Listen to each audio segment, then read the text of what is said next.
আসসালামু আলাইকুম রহমতুল্লাহ। কেমন আছো সবাই? আশা রাখি আল্লাহ তাআলা মেহেরবানিতে সবাই অনেক ভালো আছো, সুস্থ আছো। আমি এমবিবি কে ভাইয়া আছি তোমাদের সাথে, from department of pharmacy, Jahangir university. তোমাদের এই যে জীবের বংশগতি এবং বিবর্তনবাদের উপর এখন পর্যন্ত দুইটা পার্ট হয়ে গেছে। পার্ট নাম্বার 1-এ ওখানে ডিটেল ডিএনএ আরএনএ সম্পর্কে বলা হয়েছে। পার্ট নাম্বার 2-তে বিভিন্ন এই যে ক্রোমোজোম রিলেটেড বিভিন্ন রোগ হইতে পারে বা হইতেছে মটরশুঁটি গাছের উপর যে ব্যাখ্যা করা হয়েছে সেখানে ডিটেল আলোচনা করা হয়েছে। এবং থার্ড পার্টে 3 নম্বর পার্টে তোমাদের বিবর্তনবাদ নিয়ে সংক্ষেপে একটু আলোচনা করা হবে। ঠিক আছে, আশা রাখি তোমরা যারা এই পার্টটা দেখতেছো পূর্বের পার্টগুলো অবশ্যই দেখবা, কারণ ওখানে জটিলতা অনেক বেশি আছে এবং আশা করি তোমরা বুঝবে। ওকে, ঠিক আছে। ওকে, আসো আমরা গল্প না করে আমরা এই অংশটুকুতে আসি। দেখো, এখানে বোঝার জন্য আমাদের বেশ কিছু ধারাবাহিক পয়েন্ট একটু মনে রাখার চেষ্টা করে। দেখো, এখানে কি অজৈব গ্যাস, সেখান থেকে বজ্রপাত এবং অতিবেগুনি রশ্মির মাধ্যমে কি হইতেছে অ্যামাইনো অ্যাসিড, অ্যামাইনো অ্যাসিড থেকে কি হয় নিউক্লিক অ্যাসিড, সেখান থেকে নিউক্লিয় প্রোটিন বা প্রাণীর প্রথম অণু, সেখান থেকে হইতেছে প্রোটোভাইরাস, সেখান থেকে ভাইরাস, সেখান থেকে ব্যাকটেরিয়া, সেখান থেকে প্রোটোজোয়া। এই যে একটা ধারাবাহিকতা বোঝানোর চেষ্টা করা হয়েছে। তারপর এখান থেকে আবার এই যে ধারাবাহিকভাবে এইভাবে চলতেছে, বুঝতে পারছো? দেখো, এখান থেকে তারপর এই যে এগুলা ধারাবাহিকভাবে এটা হয়ে তারপর আবার পরবর্তীতে ফাইনালি একটা অ্যামিনো অ্যাসিড, সেখান থেকে বিভিন্ন প্রাণের সৃষ্টি। এটা একটা ধারাবাহিক একটা বিবর্তনবাদের একটা থিম বোঝানো হয়েছে, বুঝছো? ঠিক আছে, দেখো এখন গল্পগুলো পড়ি। এগুলো এমসিকিউ পার্টের জন্য, বুঝছো? তোমাদের একটু লাইনগুলো দাগাই দিই, তোমরা একটু বোঝো যে এই লাইনগুলো একটু পড়া ইম্পর্টেন্ট বা এমসিকিউতে আসতে পারে। ওকে, ঠিক আছে। দেখো পরবর্তী এই অংশটুকু, প্রায় কত 260 কোটি বছর, প্রায় 260 কোটি বছর আগে পৃথিবীর বায়ুমণ্ডলে প্রচুর পরিমাণ মিথেন ছিল, অ্যামোনিয়া ছিল, হাইড্রোজেন সালফাইড এবং জলীয় বাষ্প ছিল, কিন্তু কোনো মুক্ত অক্সিজেন ছিল না, ওই অবস্থায় ছিল না। ঠিক আছে, দেখো পরবর্তীতে কি হলো।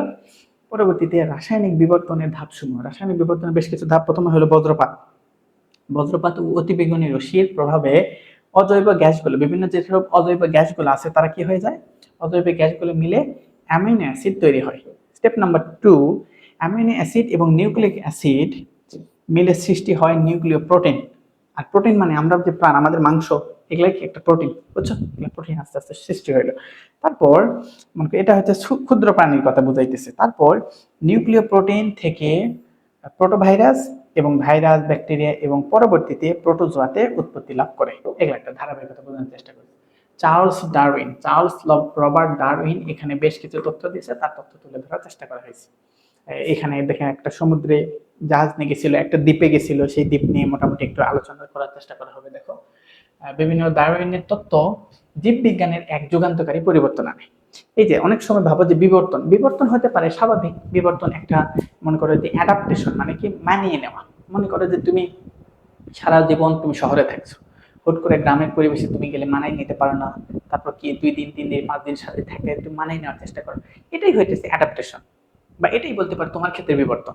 তো একটা প্রাণী ছোট থেকে আস্তে আস্তে পরিবেশে মানিয়ে নেওয়ার টেন্ডেন্সি, এটাই হলো বিবর্তন। কিন্তু এখানে যে একটা বাড়াবাড়ি কথা বলা হয় যে বানর থেকে আসছে, এই আসছে, সে আসছে, এগুলা মনে করে একদম একটা থিওরি, কোনো প্রমাণ নেই, বুঝছো? এটা একটা আনুমানিক বলা হয়েছে। কিন্তু বিবর্তন হইতে পারে, একটা থেকে আরেকটা আপডেট হইতে পারে, কিন্তু আপডেট হওয়ার মানে যে এভরিথিং এলোমেলো সম্ভব এমনটা না, বুঝছো? বুঝছো? তো এই জন্য বাদন থেকে মানুষ আসছে, এটা এটা প্রমাণিত না বা এটা সত্য না, বা এখন পর্যন্ত এটা প্রমাণ পাওয়া যায়নি। ওকে, ঠিক আছে। কিন্তু বিবর্তন হইতে পারে, একটা জিনিস আপডেট হইতে পারে, আস্তে আস্তে আপডেট হইতে পারে, যুগ আপডেট হইতেছে না? তো এইভাবে যে কোনো একটা জিনিস প্রত্যেকটা মুহূর্তে তাদের জৈবিক আপডেট হইতে পারে। একটা সময় যে খাবারটা খাইতে পারতো না সেটা এখন খাইতে পারে। আমরা এখন যে বিষাক্ত খাবারগুলো খেয়ে অভ্যস্ত, আমাদের প্রত্যেকটা খাদ্যদ্রব্য দেখবে বিষাক্ত, অ্যান্টিবায়োটিক রেজিস্ট্যান্ট হয়ে গেছে, তারপর বিভিন্ন টক্সিক এলিমেন্ট দেওয়া আছে। আগে তো এগুলো খাইতে পারতাম না, এখন ধাপে ধাপে খেয়ে খেয়ে পুরো শরীর অভ্যস্ত হয়ে গেছে, বুঝছো? ঠিক আছে, দেখো তাহলে এখান থেকে ব্রিটিশ প্রকৃতি বিজ্ঞানী, তিনি একজন প্রকৃতি বিজ্ঞানী ছিলেন, চার্লস ডারউইন। কত সালে জন্ম? 1809 থেকে 1882। এই যে দেখো, গ্যালাপেগোস নাম কি? গ্যালাপেগোস দ্বীপপুঞ্জ, দ্বীপপুঞ্জের নাম কি? গ্যালাপেগোস দ্বীপপুঞ্জ পরিভ্রমণ করে প্রাণী এবং উদ্ভিদের বিষয়ে বেশ কিছু তথ্য উপস্থাপন করে। এবং 1859 সালে তিনি তার বিখ্যাত গ্রন্থটার নাম কি দেখো, এটা অনেক সময় বলা হয় the origin of species by means of natural selection. এটা কে লিখেছেন? Charles Darwin. ওকে, ঠিক আছে, এটা একটু মাথায় রেখে প্রকাশ করে। আলফ্রেড রাসেল, তারও আগে দেখো, আলফ্রেড রাসেল ওয়ালেসও স্বাধীনভাবে প্রায় একই তথ্য প্রদান করেছিল, তবে বিস্তারিত প্রমাণের কারণে এটি ডারউইনের তত্ত্ব নামে পরিচিত। কারণ এই সেম জিনিসটা আলফ্রেড রাসেল এরও আগে প্রকাশ করে, কিন্তু ওটা অত ডিটেল বলে নাই, কিন্তু চার্লস ডারউইন আরো অনেক ডিটেল আলোচনা করছে। এই জন্য এটাকেই তেনাকেই বেশি পরিচিত এবং তাকে অনেক সময় জনক হিসেবে উল্লেখ করা হয়। তারপর দেখো, প্রাকৃতিক নির্বাচনের মূল চালিকা শক্তি হলো অস্তিত্বের সংগ্রাম। এই যে ইঞ্জিন অফ এভলিউশন, এখানে দেখানো হচ্ছে অত্যাধিক বংশবৃদ্ধি, সেখান থেকে আস্তে আস্তে সীমিত খাদ্য বাসস্থান, এটা একটা ধারাবাহিকতা বোঝানো হয়েছে। তোমার যখন বংশবৃদ্ধি হবে, জনগণ বাড়বে, তখন খাদ্য বেশি দরকার, তো খাওয়ার জন্য সবাই চেষ্টা করবে, খাইতে খাইতে একটা সময় দেখা যাবে খাবার সংকট হবে, তখন আবার যে বংশ বেশি ছিল সেটা আস্তে আস্তে কমে যাবে।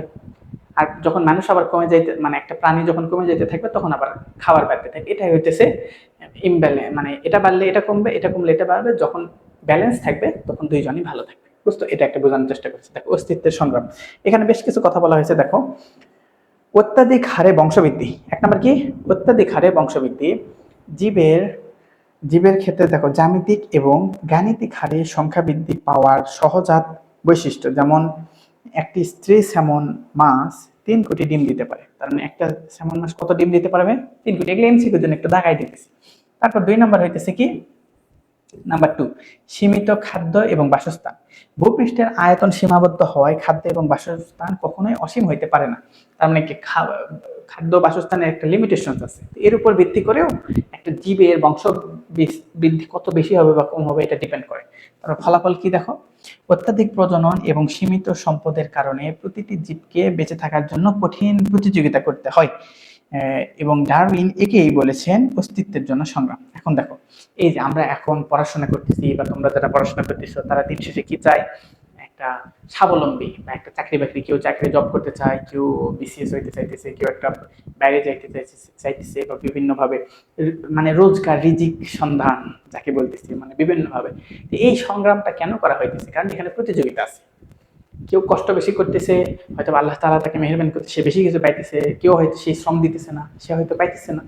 তো এই যে এখানে একটা প্রতিযোগিতার বিষয় আছে, যে বেশি শ্রম দিবে সে ভালো পারবে ইনশাল্লাহ। তো এটাই হইতেছে একটা প্রতিযোগিতা। আচ্ছা, ঠিক আছে। দেখো, পরবর্তী অংশটা আমরা যদি দেখি, অস্তিত্বের সংগ্রাম মূলত 3টি ভিন্ন স্তরে সংগঠিত হয়। এখন 3টি স্তরগুলো দেখো, এই ফিগারগুলো দেখো, একদম মানে ডাইনামিক মনে হইতেছে, তাই না? দেখো, 1 নম্বর হইতেছে কি, নাম্বার 1 অন্তঃপ্রজাতির সংগ্রাম, নাম্বার 2 আন্তঃপ্রজাতিক সংগ্রাম, নাম্বার 3 পরিবেশের সঙ্গে সংগ্রাম। এখন দেখো, একটা হলো অন্ত, নাম দেখো, অন্ত। অন্ত মানে কি? অন্ত, অন্ত মানে নিজেদের ভিতর। অন্ত মানে কি?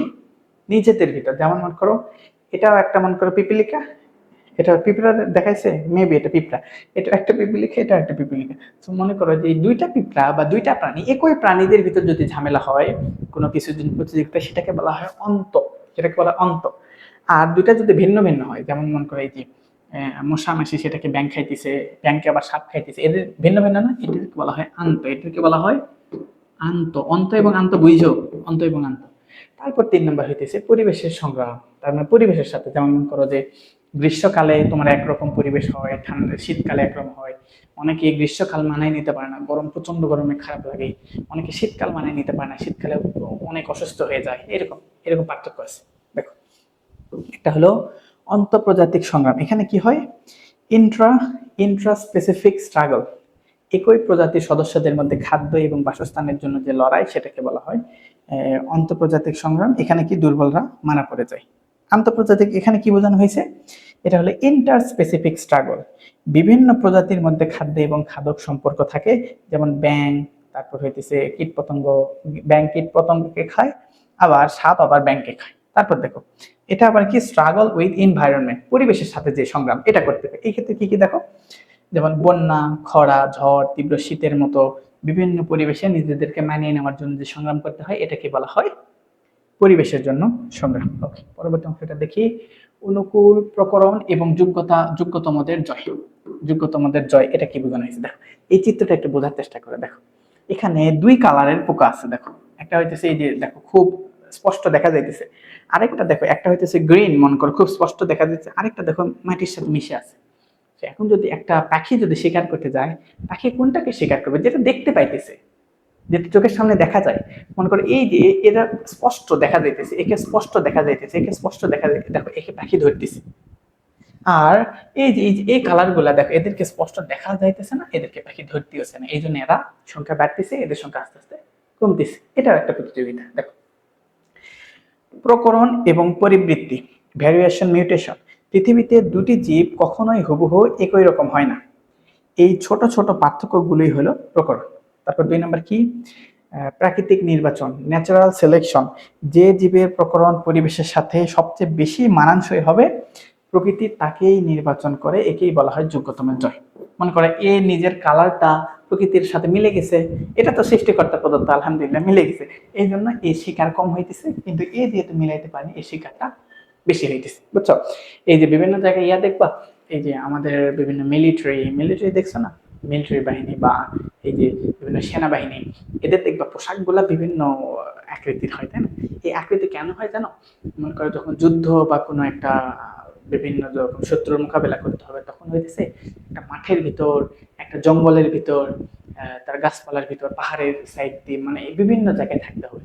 সো তাদের পোশাকটা এমন ভাবে ডিজাইন করা হইতেছে যাতে একটা জঙ্গলের ভিতর সে যেন পরে থাকলে এমন ভাবে যেন লুকিয়ে যেন থাকতে পারে, মানে তার পোশাকের কালারটা এমন যেন মনে হইতেছে গাছ লতা পাতা পরে আছে, মানুষের মতো যেন না বোঝা যায়, বুঝছো?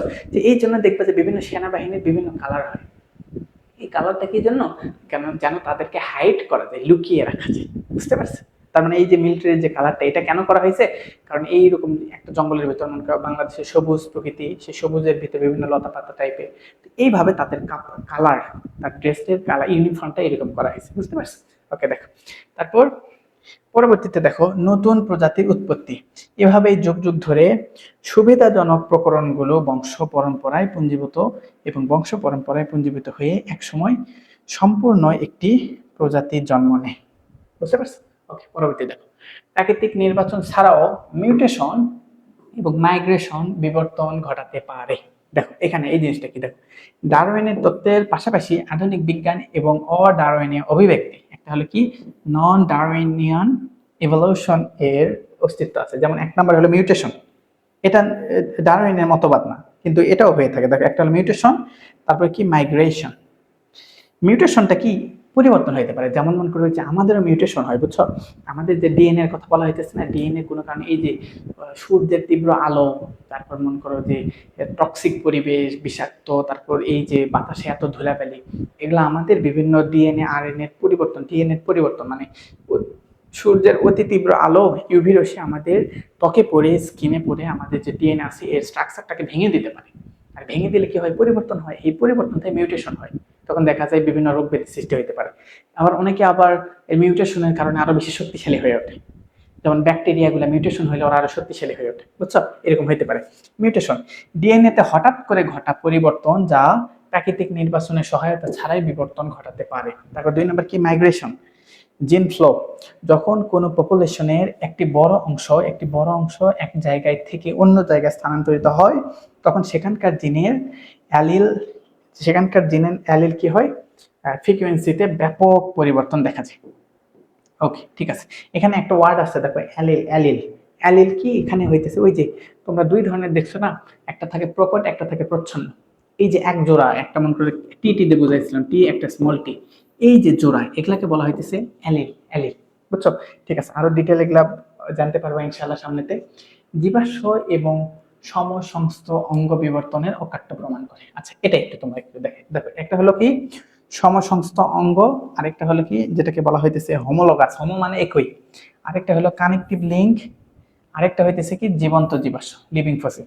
সমসংস্থ যেমন হচ্ছে পাখির ডানা, বাদুড়ের ডানা, মানুষের হাতের গঠনের নকশা একই হয়, যা প্রমাণ করে এদের পূর্বপুরুষ একই রকম ছিল। যেমন পাখিদেরও 2টা ডানা আছে, তারপর হইতেছে বাদুড়েরও ওইরকম ডানা আছে, তারপর মানুষেরও আছে। এই জন্য অনুমান করা হয়েছে যে এদের পূর্বপুরুষ একই রকম ছিল। এটা অনুমান, এখনো প্রমাণ পাওয়া যায়নি, বুঝছো? কানেকটিভ লিঙ্ক, যেমন বলা হইতেছে আর্কিওপটেরিক্স আর্কিওপটেরিক্স নামক জীবাশ্ম সরীসৃপ এবং পাখির মধ্যবর্তী। দেখো এটা এটা এটা এটা তোমার এমসিকিউ, একটা সুন্দর একটা এমসিকিউ, কি সেটা বলো তো? এই যে দেখো এখানে একটা চিত্র দেওয়া আছে, এটা কি অর্ধেক সরীসৃপের মতো, অর্ধেক হলো পাখির মতো। অর্ধেক সরীসৃপ মানে হয়তো কি এখানে একটা সাপের মতো, আবার অর্ধেক পাখির মতো, এই মিশ্রণকে কি বলা হয়? আর্কিওপটেরিক্স। ওকে, এটা আরো ইন্টারমিডিয়েট ডিটেল জানবা। তারপর দেখো জীবন্ত জীবাশ্ম, এটা কি লিমুলাস বা রাজ কাঁকড়া, যারা কোটি কোটি বছর ধরে অপরিবর্তিত অবস্থায় টিকে আছে। কারণ এই যে রাজকাকড়া, এরা দেখা গেছে দীর্ঘ সময় ধরে টিকে আছে। ডাইনোসর বা অনেক বড় বড় প্রাণী দেখা গেছে সময়ের সাথে বিলুপ্ত হয়ে গেছে না, কিন্তু এরা এখনো টিকে আছে। এই জিনিসটা বোঝানোর চেষ্টা করা হয়েছে। তারপর দেখো, ওকে, বিবর্তন তত্ত্বের জ্ঞান কৃষি এবং জনস্বাস্থ্য রক্ষায় সরাসরি প্রয়োগ করা যায়।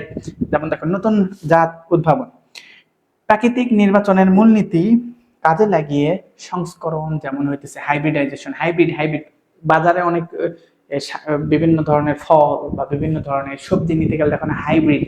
হাইব্রিড কি হয়, এখান থেকে ভালো ভালো গুলোতে মিক্স করে অনেক বড় বানানোর চেষ্টা করে। এখন দেখো না হাইব্রিড বিভিন্ন প্রোডাক্ট পাওয়া যায়। আগে ফলগুলো ছিল ছোট, এখন হাইব্রিড ফলগুলো অনেক বড় বড় হয়ে গেছে, বুঝছো? এটাকে বলা হাইব্রিডাইজেশন। হাইব্রিড মানে সংকর, অন্য কোনো কিছু মিশানো, বুঝছো? দেখো, তাহলে হাইব্রিডাইজেশন করা এবং মিউটেশনের মাধ্যমে কৃষকরা খরা সহনশীল এবং উচ্চ ফলনশীল ফসলের জাত উদ্ভাবন করছে। এটা শুধুমাত্র যে বড় বড় হবে তা না, যেমন মনে করো কিছু কিছু মনে করো যে ফসল আছে তারা খরাতে জন্মাইতে পারে না, কিছু কিছু পানিতে জন্মাতে পারে না, কিছু কিছু শীতকালে জন্মাতে পারে না। এখন এগুলাকে পরিবর্তন ঘটায় এমন এমন আবিষ্কার করার চেষ্টা করা হয়েছে যেগুলা যাতে প্রতিকূল পরিবেশেও ভালোভাবে টিকে থাকতে পারে। ওকে, তারপর দেখুন কি, মশা ও পতঙ্গ দমন, জিন প্রকৌশল ব্যবহার করে বিজ্ঞানীরা এমন পুরুষ মশা তৈরি করেছেন যা স্ত্রী মশার প্রজনন ক্ষমতা নষ্ট করে দেয়। বুঝছো? স্ত্রী মশার প্রজনন ক্ষমতা নষ্ট করে দিতে পারে, ফলে ডেঙ্গু বা ম্যালেরিয়ার মতো রোগ নিয়ন্ত্রণ করা যায়। ওকে, এই যে এটা একটা সুন্দর একটা প্রসেস, কি একটা পুরুষ মশা তৈরি করেছেন যা স্ত্রী মশার প্রজনন ক্ষমতা নষ্ট করে দেয়। এই যে দেখো, এখানে ভয়ঙ্কর অবস্থা, মানে একটা যে প্রজনন হবে, পুরুষ মশাও দরকার স্ত্রী মশাও দরকার, তাদের তো একটা মিলন হবে। তো পুরুষ মশার ভিতর যদি এমন একটা বিশেষ একটা পদ্ধতি দেওয়া যায়, দেখা গেছে তাদের প্রজনন হলে, মানে এটা কি বন্ধাত্ম, বুঝছো? এই যে বিভিন্ন জন্ম নিরোধক বিভিন্ন পদ্ধতি অ্যাপ্লাই করা হয় না, সো মশার ভিতরে এটা অ্যাপ্লাই করা হয়েছে, বুঝতেছো? ভয়ঙ্কর অবস্থা। এতে কি হবে, যে তাদের ভিতর পারস্পরিক মিলন হবে, বাট সেখান থেকে কোনো সন্তান হবে না। বুঝতে পারছো কি একটা ভয়ঙ্কর অবস্থা? বুঝছো, ভয়ঙ্কর অবস্থা করে ফেলছে।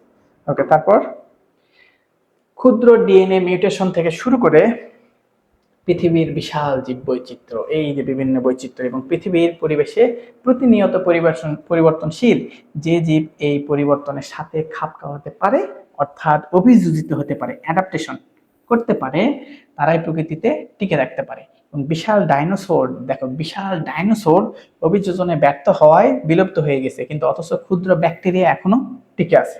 উপসংহার, ডিএনএ ব্লুপ্রিন্ট, ডিএনএ জীবনের ব্লুপ্রিন্ট হইতেছে ডিএনএ, যা এর সামান্য ত্রুটি প্রকরণে কোটি কোটি বছর ধরে প্রাকৃতিক নির্বাচনের মাধ্যমে আজকের এই পরিবেশে সৃষ্টি করতে পারে। ওকে, ঠিক আছে, এর মাধ্যমে আমাদের মোটামুটি আলোচনা করা হয়ে গেছে। এই যে দেখো, আমাদের চ্যাপ্টার 1 চ্যাপ্টার মানে পার্ট 1 পার্ট 2 পার্ট 3, এখানে ডিটেইল অনেক কিছু আলোচনা করা হলো। আশা করি তোমরা এই জিনিসটা গুরুত্বের সাথে পড়বা এবং তোমাদের পদ্ধতিগুলো ভালোভাবে আয়ত্ত হয়ে যাবে ইনশাআল্লাহ। ওকে, ঠিক আছে, আল্লাহ তাআলা তোমাদের সবাইকে ভালো রাখুন, সুস্থ রাখুন। দেখা হবে পরবর্তী কোনো ক্লাসে। ওকে, আল্লাহ হাফেজ, আসসালামু আলাইকুম ওয়া রাহমাতুল্লাহ।